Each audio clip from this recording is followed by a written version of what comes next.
आप खुद देखो और ये समझो कि तुम्हारे हाथ में क्या चीजें हैं जिससे तुम्हारा स्कोर ऑप्टिमाइज हो सकता है। अगर हम बात करेंगे पूरे सीमैट के बारे में, क्वांट तुम फोड़ सकते हो, लॉजिक तुम फोड़ सकते हो, आरसी लैंग्वेज कॉम्प्रिहेंशन इंग्लिश तुम फोड़ सकते हो। तुम्हारे हाथ में ये 60 क्वेश्चन है, ये 60 में से तुम टारगेट करो 50 के ऊपर जाने के लिए, बिकॉज तुमको पता है इसमें क्या आएगा।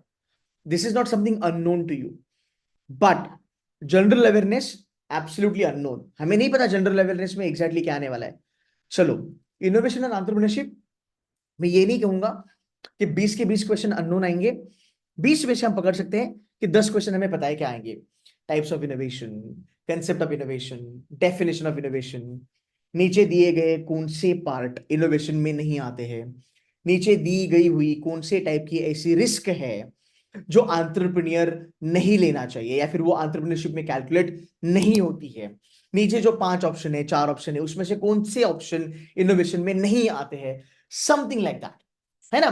तो ये हमें थोड़ा बहुत पता है, हमें प्रोडक्ट लाइफ साइकिल के बारे में पता है, वेंचर कैपिटल, प्राइवेट इक्विटी के बारे में पता है, कौन सी नीचे दी गई हुई फंडिंग का जो प्रकार है, which type of funding will not constitute a part of seed funding, something like that। अगर ऐसे क्वेश्चन आएंगे आप कर सकते हो। ये आने वाले दिनों में ये सब चीजें हम करने वाले हैं। जो भी सीमैट का बैच अभी हमारे साथ है, जो भी बच्चों ने लगाया है, जितना भी डैशबोर्ड पे आपका मटेरियल अवेलेबल है वो कर लेना।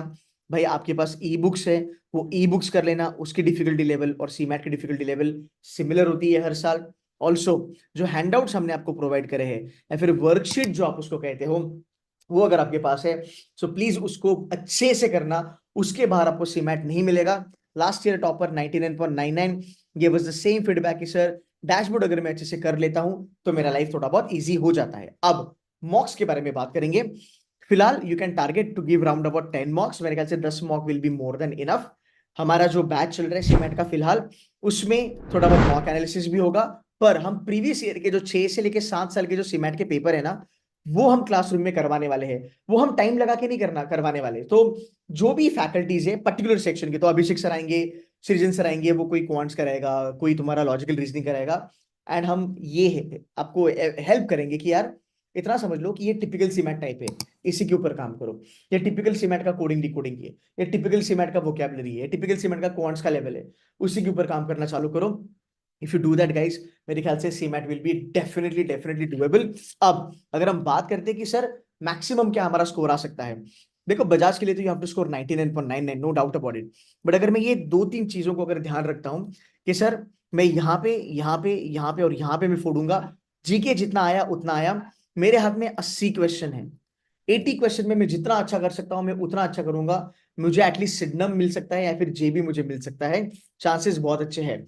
बिकॉज जब पेपर इजी आता है बच्चे 90 से लेके 95 तक चले जाते हैं, एंड जब पेपर डिफिकल्ट आता है तब वो इनोवेशन और जीके में, रादर जीके में वो मैक्सिमम डिफिकल्ट आता है। सो जो बच्चा बजाज जाता है ना, उसका और आपका जीके का अटेम्प्ट मोर और लेस सिमिलर होता है। ये मैंने टॉपर्स में ऑलवेज देखा है। अगर पेपर बहुत इजी आता है जीके तो खतरनाक जीके इजी आएगा, नहीं तो डिफिकल्ट तो बहुत ज्यादा डिफिकल्ट आएगा। तो आप में और बजाज में कुछ डिफरेंशिएटिंग फैक्टर नहीं होगा, राइट। तो डिफरेंशिएटिंग फैक्टर ये 4 सेक्शन से ही होगा। तो जीके के लिए इतना लोड मत लो। बच्चे पढ़ाई कर रहे, जीके लगा रहे, क्या क्या इतनी बड़ी बड़ी किताबें पढ़ रहे, नहीं भाई मत करो। मेक श्योर करो कि तुम यहां पे अपनी एक्यूरेसी बरकरार रखो, इसका ज्यादा से ज्यादा प्रैक्टिस करो। बिकॉज मैंने कहा ना, जो टॉपर है ना वो यहां पे ही फोड़ेगा, उसके 2 या 3 क्वेश्चन जीके में तुमसे ज्यादा निकलेंगे, क्या ही फर्क पड़ता है, क्या ही फर्क पड़ता है। You getting my point. Also rank matter करता है, जमनालाल बजाज के लिए रैंक मैटर करता है। सो 99.99 एंड समथिंग समथिंग 4 डेसिमल तक जाता है तुम्हारा सीमैट का स्कोर।